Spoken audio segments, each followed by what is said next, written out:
Alright, the test is going to be on Friday, and the first thing that we're going to be testing on is multiplying binomials. And as you can tell, there are going to be 35 points to that. And the first part is like a puzzle. They got some of the stuff there, and you just got to figure out what goes on the outside and how to fill it back up. In this case, you know that the top and the left multiply and gives you what's inside. So we already have a 2 right there, and it became a 6, and 2 times 3 becomes a 6. Here we have 1x, and here we have another x, and that's how we get the x squared. So pretty much it's kind of like you're working backwards to try to figure out what the missing information is. Again, whatever number's in the middle, you're looking for what's above it and what's to the side of it. To the side here, we already know that we have a 3, so we got to figure out what's on top of it. Well, 3 times 6 is 18. That's a negative 18, so that's a negative 6. Alright, it does not have an x because there's only one x in this right there. Again, whatever's inside the circle, you have to look what's above it and what's to the left. This one already has a 2, which means this one has to have a 9. And it already has an x, and there's only one x there. That's a 9. And the last one is right here. We don't have what's inside, but we do know what's above it and what's to the left of it. And negative 6 times 9 is negative 54. And that's how you fill up the puzzle. There's 2 more over here. Alright, now this is x, and the number is 1. So whatever's above it, whatever's to the left of it gives me 5. So 1 times 5 gives me 5. Here's one x, and here's another one. That's why this is x squared. Whatever's above it, whatever's to the left of it gives you what's inside. So negative 5 times positive 5 is negative 25. No x here, there is an x here, so that one's x. Whatever's above it, whatever's to the left of it gives me this number. Well, I know what's above, but I don't know what's to the left, so I have to skip that one. Whatever is above and whatever to the left gives me negative 25. Well, negative 5 times 5 gives me negative 25. And now that I got this, now I can fill this up. So the trick in this puzzle is that you can't go in order. You're going to have to go in opposite, and sometimes skip some to get there. Here we have a 5 times 1x, which is just 5x. So again, be careful because the order doesn't make a difference. You don't have to go in order. Sometimes you just have to skip. This is 1. 1 times 10 is 10. And we have 2 x's right there, which is x squared. Alright, 10 times something gives me 20. Well, that'll be 2. Again, the whole point is really easy. Is the number on top, the number to the left gives you whatever's on the inside. 1 times something outside gives me 40. That's 40. And notice there's already an x, and 2 times 40 is just 80. So we're not solving these, we're just filling out the puzzle. Second half of that, you're actually kind of solving them, because it's saying x minus 6, now multiplying x plus 8. We always multiply using the box method. So the first ones go right here. Now when you write down a 6 here, don't put a big old minus sign right there. Make it small, put it up top. That way it reminds you that you're not subtracting, and that's a negative 6. And here, do not put the positive sign. It's a positive 8. All 8s without any signs in front of them are positive. Now, top and left, that's x squared. Top multiplying the left, 8 times x is just 8x. Top and left is negative 6x. And top and left is negative, let's go ahead and check that out. 8 times negative 6.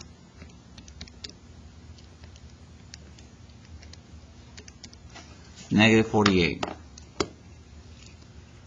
Now, once you do that, we're almost done. We have 1, 2, 3, 4 answers there. But if you do the little peanut thing right there, and circle right here, you'll notice the circle tells you to add.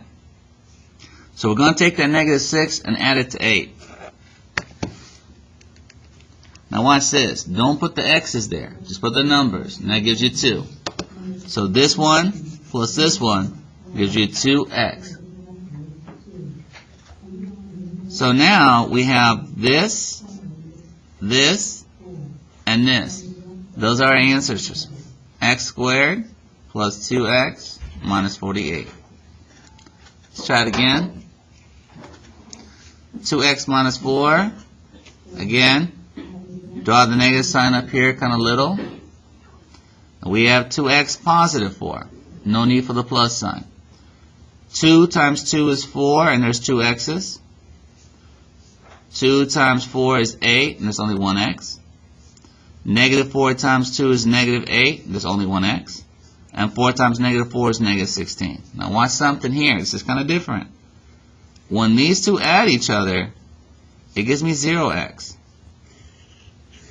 So I'm not going to write the 0x. I just write it just like that. Because 0x means there's no x's there, so there's no reason to write down an x. Let's try the last one. 3x and 2. Remember, when you do this last one right here, make a small negative and a 3. So you don't think that you have to subtract. Again, here's 3 times 5 and x, so it's the same as going 3x times 5x. You can tell that that's 15x squared. We have negative 3 times 3x. Again, this is negative 9x. 2 and 5x. That's 10x. And the last one is negative 3 times 2, which is negative 6. When you put these together, when you add them together, 10 plus negative 9 is just 1x. So this, and that's your answer. 15x squared plus 1x minus 6. The next part doesn't have a lot of questions on the test, but it's super easy, so let's make sure we get those 4 points. What you have to do here is expand. I have a 32, an x, one letter at a time, 3 y's. Notice there's 3 y's, 2 z's. On the bottom we have an 8, 2 y's, and a z. And what I did is notice I didn't line it up with the x, I lined it up with the y's, and I lined these up together. Because when you divide, if something's the same on the bottom and the top, they just cross out. Alright, we'll start off with the numbers. 32 divided by 8 is just 4. The x is still there. The y is still there. And the z is still there. That's your answer. Let's try it again. We have 21, 3 x's, and 3 y's. On the bottom, we have a 7. Again, line it up with the number. An x, line it up with the x. And the y. Line it up with the y's. 21 divided by 7 is just 3. The x's cross out. The y crosses out. And I got 2 x's, 2 y's. Same thing here. The only thing different about this one is negative. But that doesn't change anything. You still expand it, and you still line it up. Negative 30 divided by 6 is negative 5. The w is crossed out, and this is what's left over.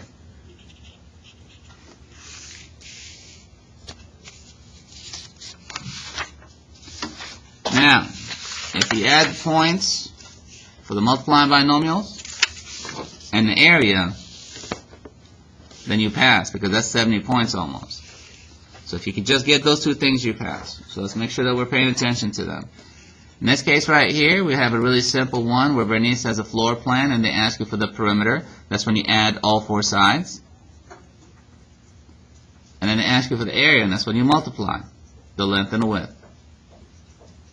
So as long as you remember that, that works out. So let's go ahead and start with the perimeter. The perimeter is from here to here, that's 7x plus 4. And then from here to here, that's 3x plus 1. Then from here to here, that's also 7x plus 4. And from here to here, that's the perimeter, which is 3x plus 1.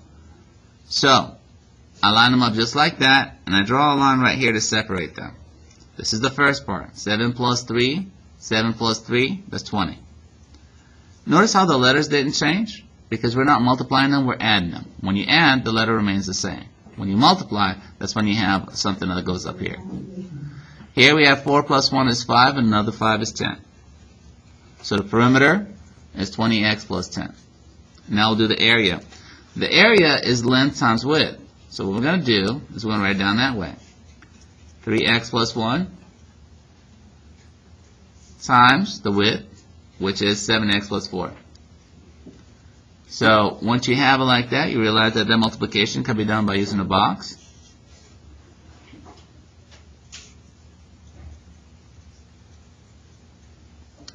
Top and left is 21x squared. Top and left is 12x. Top and left is 7x. Top and left is 4. And these two add. So I end up with 21x squared When these two add, you'll get 19x plus 4.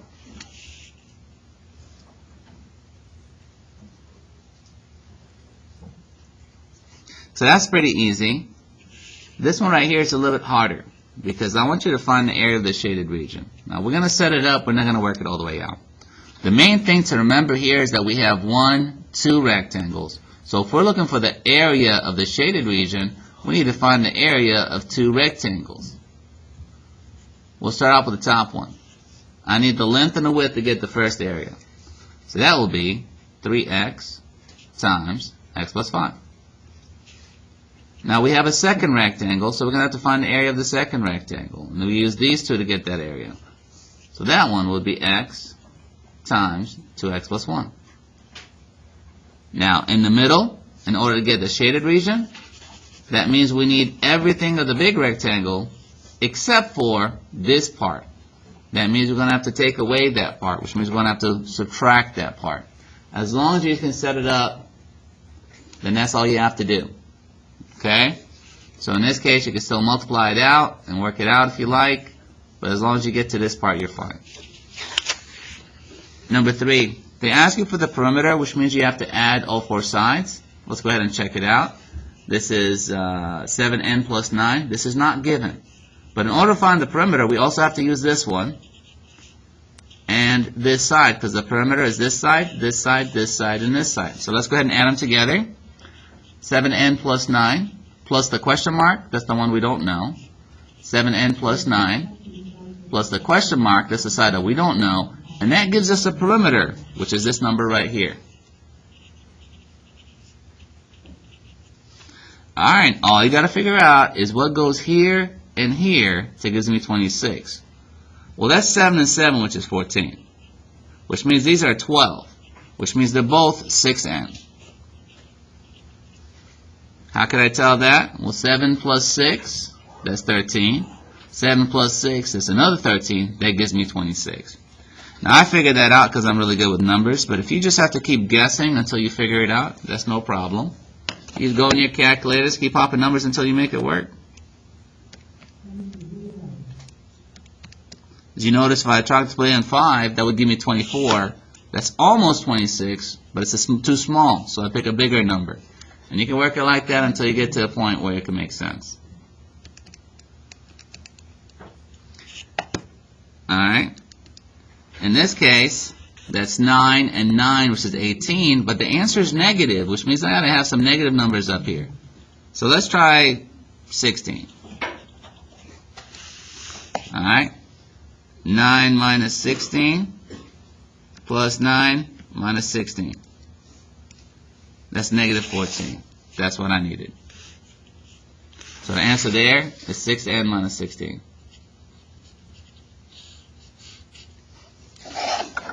Alright, so the best way to do this one is to set it up and just work backwards. Find an area with a rectangle and width. Okay, in this case we made a mistake. It didn't really print out correctly. So just skip that one. And this one right here, we just wrote it down twice. So skip that one as well. Alright, find the perimeter of a regular hexagon with a side length of 3x plus minus 5. So this is 3x minus 5, and it has one notch. And this side also has one notch, even though it doesn't look the same, but it's also the same. That's what regular means. Regular means that all sides are the same. And again, these notches help you realize that. Alright, so in perimeter, you add all sides. So I can add them all together.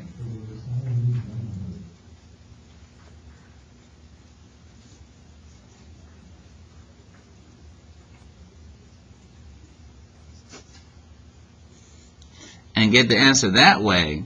Or, if I want to be a little bit faster, what I could do is I could just multiply it by 6.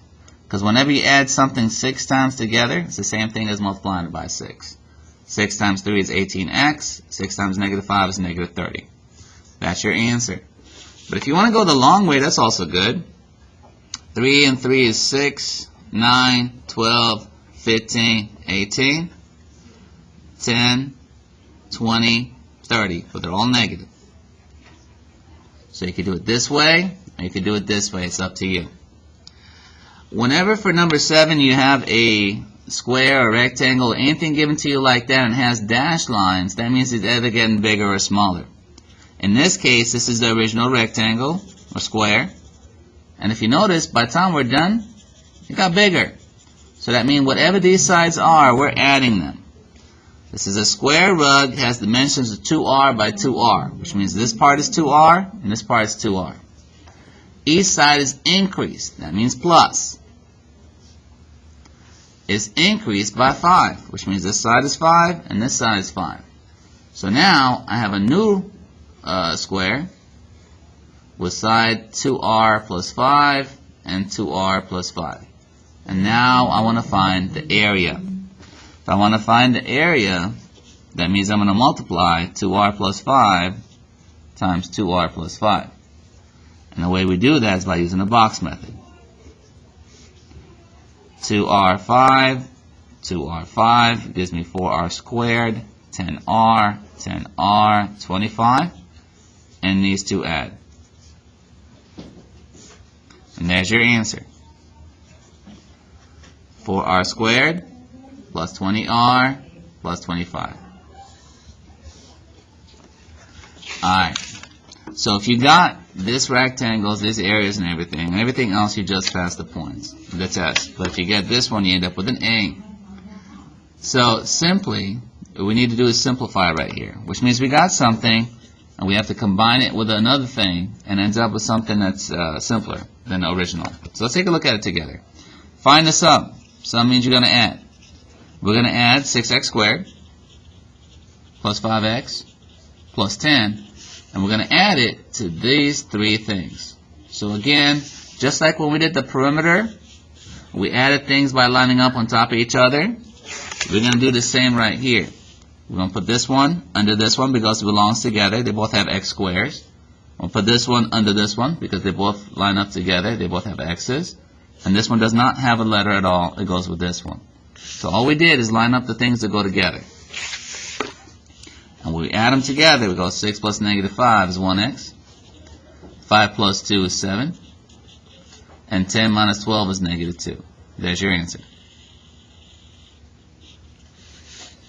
Alright, simplify. Now this one doesn't say added. It just gives us something all together that's right next to each other. So we don't just have to add it or subtract it or multiply and divide it. We have to notice and see what it's doing to figure out what we're doing. In this case, I notice that right here, there's parentheses, which is multiplication. Same thing over here.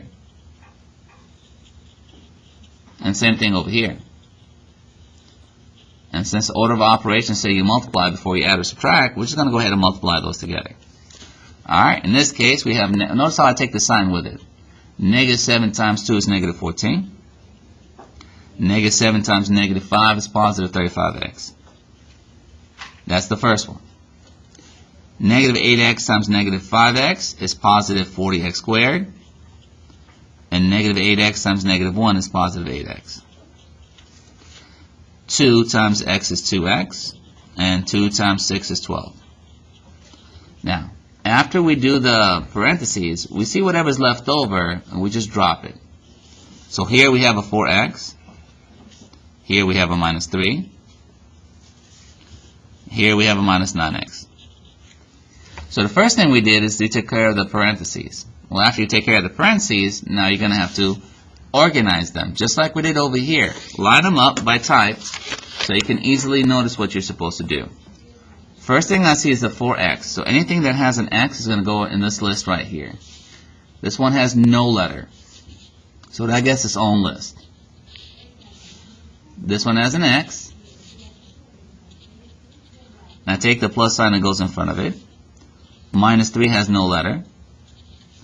40x squared, those are x squared. And notice I always like to put the x squared first, the x second, and the number last. 8x, that goes with the x stack. 2x, that goes with the x. No letter, goes with the x. And now, we just go ahead and combine like terms. 40x squared comes down. 4 plus 5 plus 8 and 2 minus 9. So if we do minus 9, that gives me 1 right here, 3640. That's 2 and 5. There's your answer. Okay. Next thing we're going to do right now is the equivalent expression, which, by the way, equivalent expression just means simplified. But whenever you see the word equivalent, a lot of times we get to use the calculator to make it the same. But in this case, we're just going to simplify it.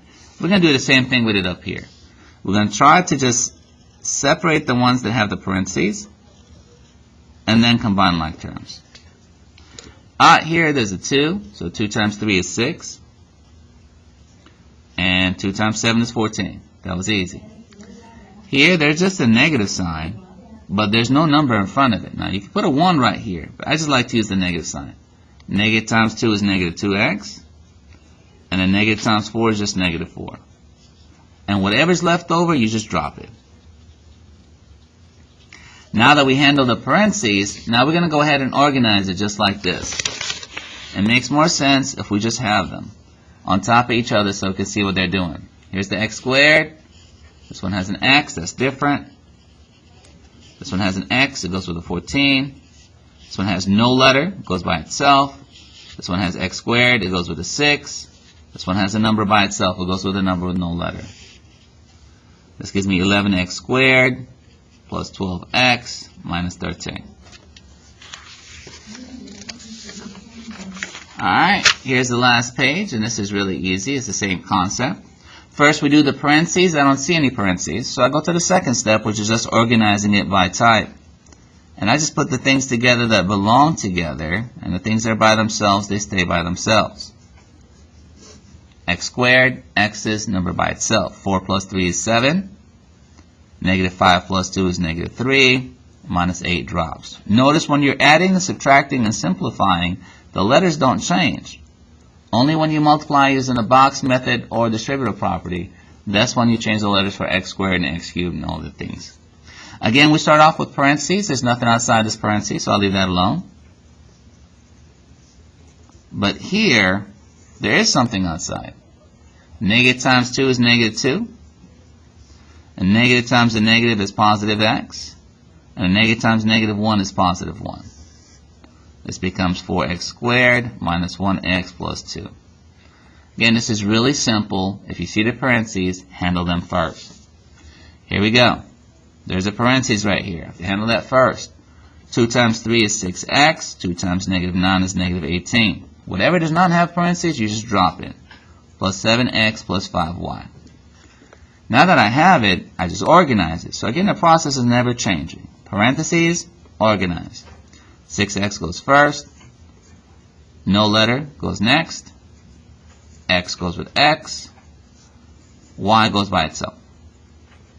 Final answer, 13x minus 18 plus 5y. Let's do it one last time. Again, we always do the parentheses first. Everything else just drops. Negative 2 times 3 is negative 6x. Negative 2 times y is negative 2y. Now that we went ahead and did the parentheses, now we organize. 5x goes first. 4y is a different letter. This one goes with the x. This one goes with the y. Now we just read it. 5 minus 6 is negative 1x, and 4 minus 2 is just positive 2y. The last thing on the test has to do with the calculator. And if you're able to do this one right here, this is a simple 12 points. First thing it says is use the calculator to check if this is equivalent to this. So they're asking if they're equal to each other. And that's pretty easy. All we have to do is use the calculator. You just turn on the calculator and go to y equals. You can put the first equation.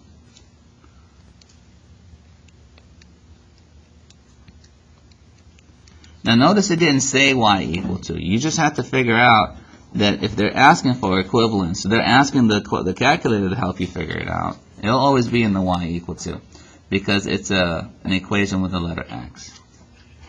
The next one is 6x squared plus 51x plus 105. Alright, now once you plug them both in, you have two ways to check if they're the same. The first way, the easiest way, is by going to the table. You do that by pressing second, graph, and you look at all the numbers. Not just the first two, but every single one of them. Don't be tricked. Sometimes they'll give you one where just the first two are the same.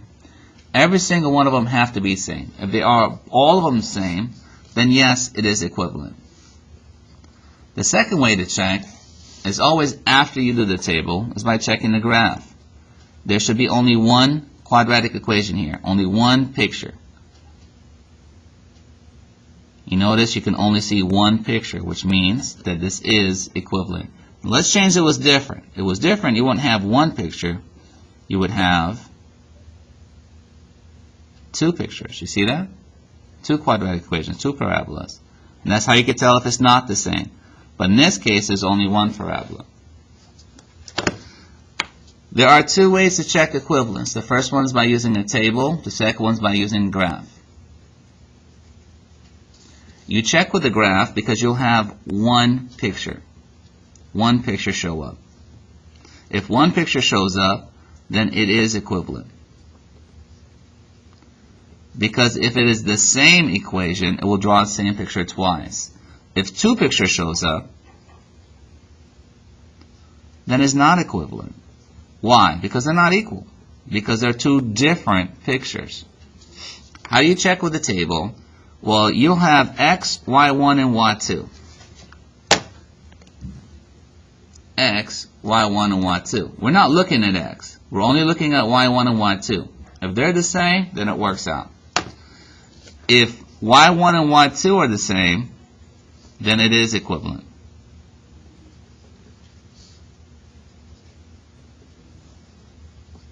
If y1 and y2 are different, then it's not. It's not equivalent. Alright, last one. Is this equivalent to this? Again, equivalent. I always think of calculator, so I'll try the calculator. It might not always work, but it's a really easy way to check it. Alright, let's go ahead and check with the calculator real quick. We'll go ahead and go to y1. We'll have 2, open parentheses, 3x plus 7, minus, open parentheses, 2x plus 3. Alright, come back over here. I'll put 4x plus 17. Alright, let's check it. You notice they're all different. Is it equivalent? The answer is no. But let's say you forgot that. Let's say you don't know how to do that. Let's say you're not comfortable with the calculator. Can you do it by hand? The answer is absolutely. You do the parts with the parentheses first. So this is multiplication. So it becomes 6x plus 14. Negative 2x minus 3. There should be 4x plus 11. The problem was right here. This is what would have made it equivalent. Alright guys, that's the whole test. I thank you for your hard work and good luck on the test. It's this Friday.